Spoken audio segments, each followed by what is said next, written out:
குரானை நான் மலை மேல இறக்குனா மலை சுக்கு நூறா வெடிச்சிருன்றான் அல்லாஹ். ஒரு வசனத்துல இன்னா அரசுனல் அமானத அல சமாவாதி வல்லர், குரானை கொண்டு போய் நான் வானங்கள்கிட்ட கொடுத்தேன், வானம் வாங்க மறுத்துருச்சு. குரானை கொண்டு போய் பூமிகிட்ட கொடுத்தேன், பூமி வாங்க மறுத்துருச்சு. மலைகள்கிட்ட கொடுத்தேன், மலைகள் வாங்க மறுத்துருச்சு.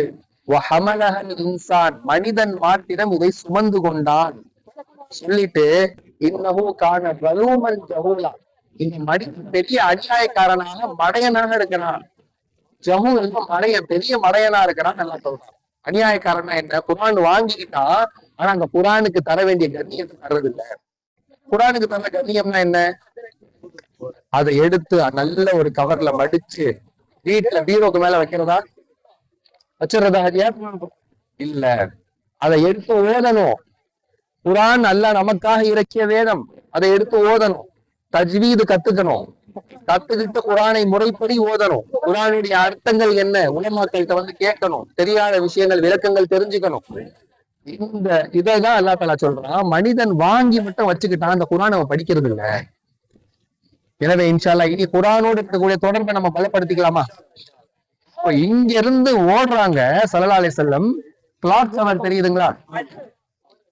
அந்த பக்கத்துல இருக்கக்கூடிய அந்த இடம் காபா ஹரமுக்கு பக்கத்துல ஸல்லல்லாஹு அலைஹி வஸல்லம் அவர்களுடைய வீடு. நம்ம அங்க ஹரமுடைய தியானத்துக்கு போகும்போது காட்டுவோம், சும்மா ஒரு அடையாளத்துக்காக காட்டுறேன். கிளாக் டவர் அங்க ஹரமுக்கு பக்கத்துல இருக்கிறதால இங்க இருந்து அது வரைக்கும் ஓடுனாங்க. வஹியோடைய வெயிட்ட தாங்காம தெரிச்சிட்டு ஓடுனாங்க. அவர்களுக்கு வந்து வகி இறங்கும் போது சில நேரங்கள்ல ஒட்டகத்துல உட்கார்ந்து இருக்கும் போது வகி வரும். ஒட்டகம் என்பது பார்க்குவான் லாரின்னு சொல்லுவாங்க. வெயிட்டுக்கெல்லாம் வந்து உட்காராது ஒட்டகம். ஆனா வகி எப்பயாவது ரசூலுல்லாஹ் ஒட்டகத்து மேல இருக்கும்போது வகி இறங்கினா ஒட்டகம் கீழே உட்கார்ந்து வெயிட் தாங்க முடியாது. சில நேரங்கள்ல ஆயிஷா அம்மா சொல்லுவாங்க, என்னுடைய மடியில ஸல்லல்லாஹு அலைஹி வஸல்லம் அவர்கள் தலை வச்சு படுத்துக்கிட்டு இருப்பாங்க, வகி இறங்கிரும், என்னுடைய முட்டி கால் முறிந்துவிடுமோ, உள்ளத்துல எலும்பெல்லாம் உடஞ்சிருமோ நான் ஆச்சப்படுவேன். அந்த அளவுக்கு வகியுடைய வெயிட். இவ்வளவு வெயிட்ட வாங்கிட்டு வச்சுக்க முடியாம இங்க இருந்து ஓடுறான் 10 கிலோமீட்டர். இங்க இருந்து 10 கிலோமீட்டர் ஓடி போனவங்களுக்கு என்ன ஆகும்? மூச்சு வாங்கும், வேர்த்து, எனக்கு குளிருதுன்னாங்க ஸல்லல்லாஹு அலைஹி வஸல்லம். என்ன போர்த்துங்க, என்ன போர்த்துங்கன்னு சொன்னாங்க. போர்த்தி விட்டாங்க. எவ்வளவு அன்பான ஒரு மனைவியை கொடுத்தா அல்லாஹ். கதீஜா ரலியல்லாஹு அன்ஹா, அல்லாஹு அக்பர், அவங்க செஞ்ச தியாகம்.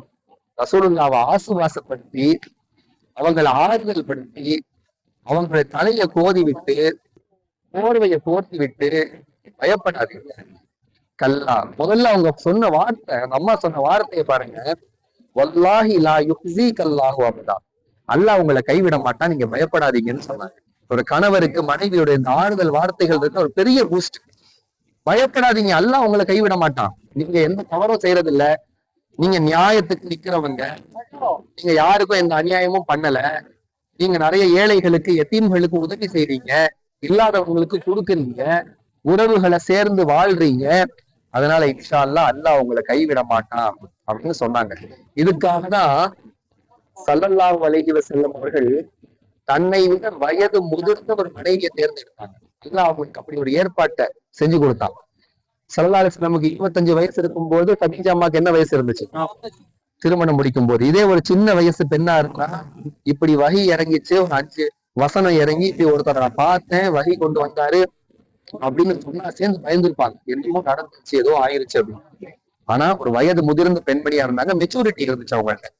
சொல்லி அந்த சிச்சுவேஷனை பக்குவமா ஹேண்டில் பண்ணி ஸல்லல்லாஹு அலைஹி வஸல்லமுக்கு ஆறுதல் பண்ணி ஆசுவாசப்படுத்தி, இப்படி எல்லாம் நம்ம இந்த செய்திகள் எல்லாம் நம்ம இந்த வினா குகைக்கு வரும்போது இன்ஷா அல்லாஹ் இதெல்லாம் ஒரு படிப்பினையாக நாம எடுத்துட்டு போகணும். இன்ஷா அல்லாஹ் குர்ஆனோடு இருக்கக்கூடிய தொடர்பை பலப்படுத்திக்கணும். எவ்வளவு லேசா குர்ஆனை வச்சிருக்கோம் மொபைல்ல.